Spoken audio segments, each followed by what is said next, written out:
রবি শস্যের সময় আলু বসানোর কাজ শুরু। এগুলো আলু বসানোর জন্য লাইন টানা আছে, আর এদিকে আবার কৃষি জমিতে বসানোর কাজও সারা হয়ে গেছে।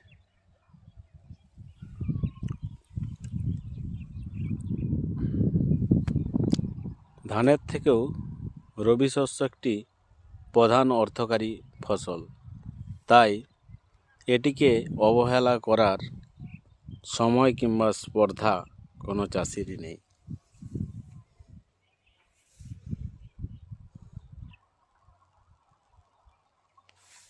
আগামীতেও বৃষ্টি হওয়ার সম্ভাবনা আছে, কিন্তু